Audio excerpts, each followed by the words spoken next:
Welcome to సుమధురం కబుర్లు. ఈరోజు మన గుడిలో గురువుగారు శ్రీ చాగంటి కోటేశ్వరరావు గారు వస్తున్నారన్నమాట.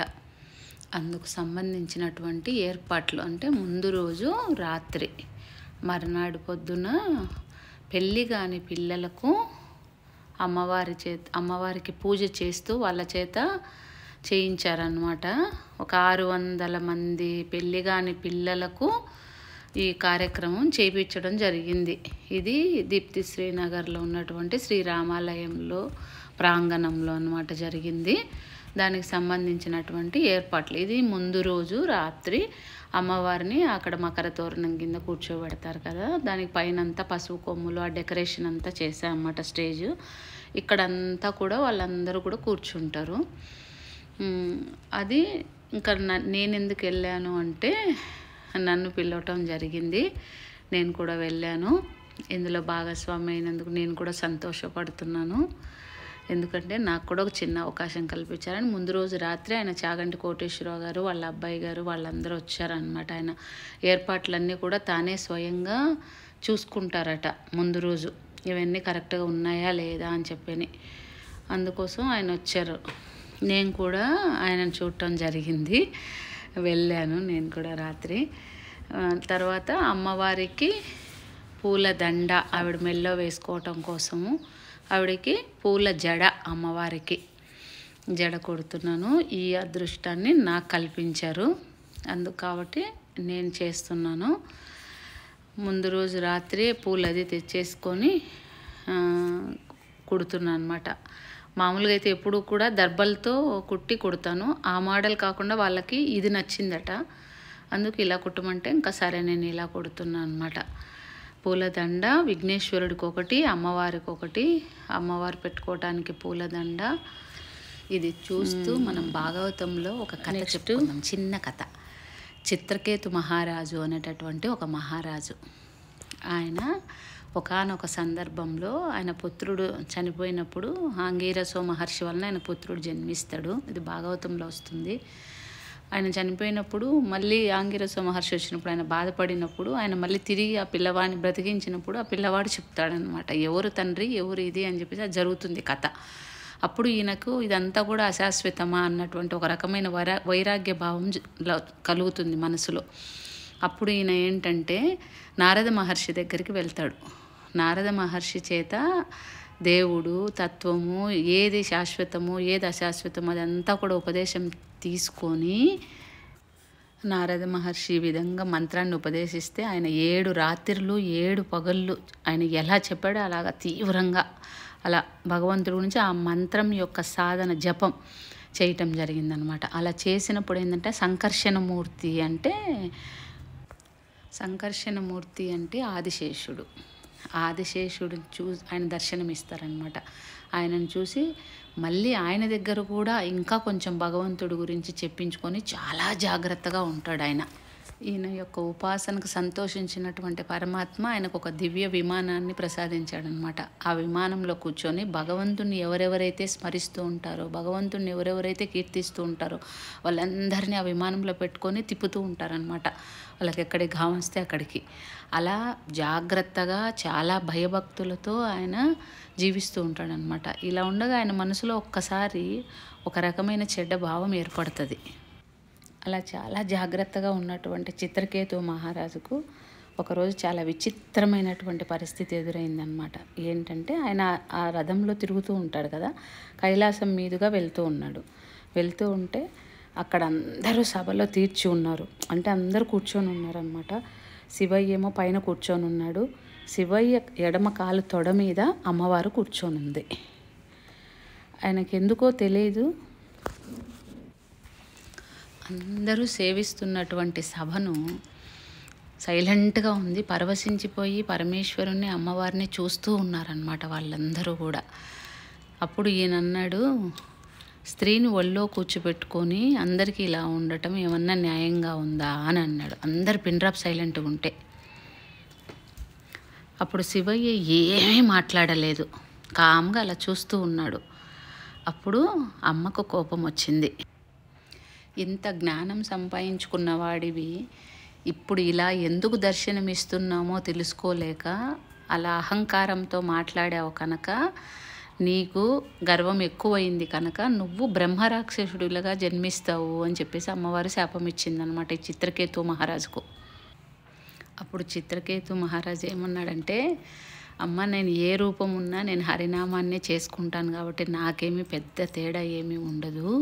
కానీ నేను నిన్ను క్షమాపణ ఎందుకు కోరుకుంటున్నానంటే, నువ్వు సర్వమంగళవు కదా, నీ కోపం వచ్చింది. నీ కోపం వచ్చేటట్టుగా నా మాట అలా మాట్లాడాను. నా మాటలతో నీకు కోపం వచ్చింది కనుక దాన్ని నేను స్వీకరిస్తానమ్మా అంటే అప్పుడు ఆమె అంటుందన్నమాట, నేను తల్లి స్థానంలో ఉండి నీకు ఈ శాపాన్ని ఇచ్చాను కనుక నువ్వు ఇది నీకు మంచి జరగటం కోసమే, నీ అహంకారం అంతా అణిగిపోయి నువ్వు బుద్ధితో ఉండడం కోసం ఇచ్చినటువంటిదే శాపం ఇది అని చెప్తారనమాట.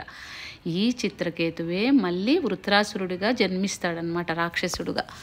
అది చిన్న కథ భాగవతంలో. ఇక్కడ వస్తుంది చూడండి, పక్కన అన్ని పువ్వులు ఇలా పెట్టి ఇలా రౌండ్గా పెట్టారు కదా, ఇదిగో ఇవి అన్నమాట. ఇక్కడ దీపాలు పెట్టేసి ఆ పూజ అంతా అయిపోయిన తర్వాత అందరినీ కూడా ఇలా రౌండ్గా దీపానికి ప్రదక్షిణ చేపిస్తారట, అందుకని అక్కడ పెట్టారు. మాటతోటి హారతి జరుగుతుంది. మీ అందరూ ఇక్కడ హారతి చూస్తూ మీ అందరూ కూడా హారతి ఇచ్చిన భావన కనిపిస్తుందా?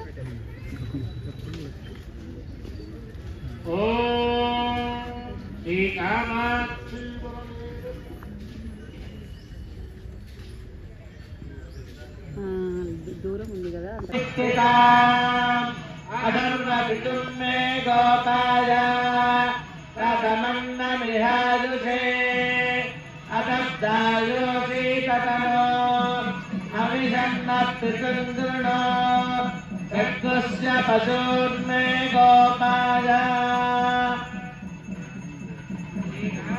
శ్రీ పరదేవతాయై నమః.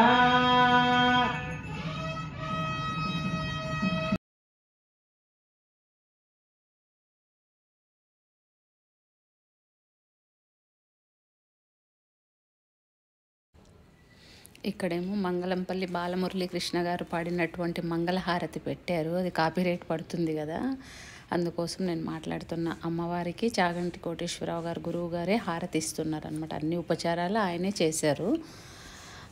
ఇది జరుగుతూ ఉంది హారతి. అందరూ కూడా చూస్తున్నారు, బోల్డ్ మంది జనాలందరూ కూడా.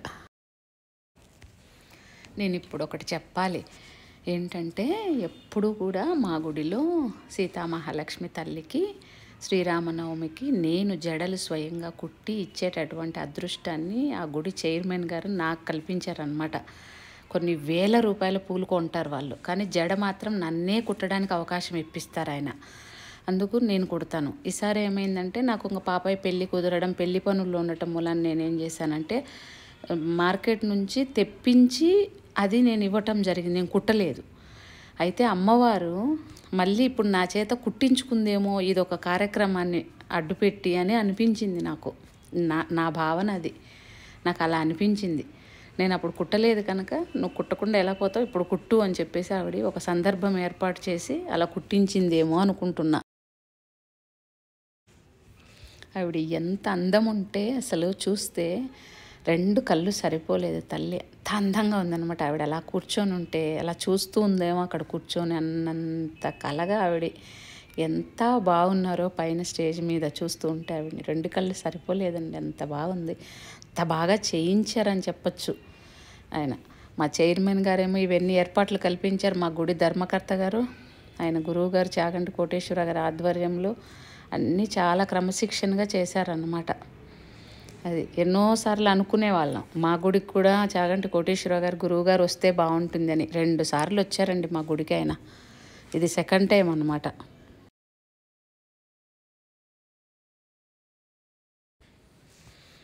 ఇప్పుడు చూడండి, అమ్మవారికి హారతి ఇచ్చేటప్పుడు గురువుగారు తల్లి జడకు కూడా చూపిస్తారు చూడండి. ఆయన అది వస్తుంది చూడండి. ఇప్పుడు ఇలా ఇస్తారా, అలా జడ పైకి ఎత్తి పెట్టి ఆవిడ కురులకు హారతి అని చెప్పేసి ఆయన పాడుతూ ఉంటే ఆ కురులకు కూడా ఆయన హారతి ఇస్తాం అన్నమాట. భలే అనిపించింది అసలు.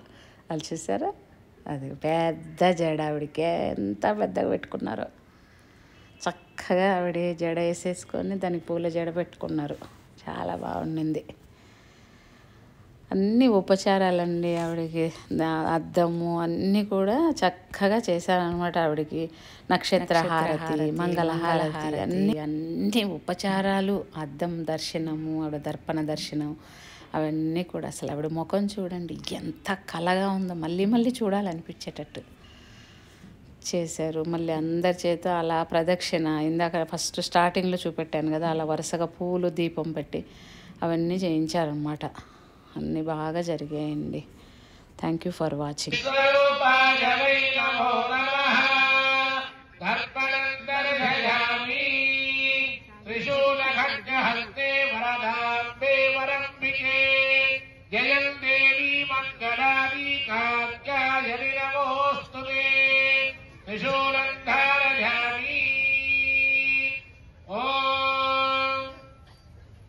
विश्वरक्षरद विश्वरो मुखो विश्वरो हस्तमुत विश्वरस्पाद सम्बाहुभ्यान्नमरिगम्बत्रैत्याव पृथिवी जगन् देव एकः योऽश्वमेधे दरिजते होता च ब्रह्मा च ब्रह्मोऽद्यन्मरुतः श्रीकामाक्षी परदेवतायै नमः.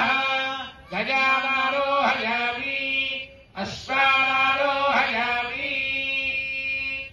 ओम सोमोपादेतस्य राजनाथे.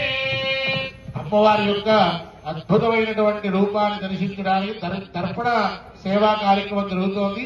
అందరూ కూడా నమస్కారం చేసుకోండి. కామాక్షి మాతాకి ఓం సోమోపాదేతస్య రాజ్యమాదత్తే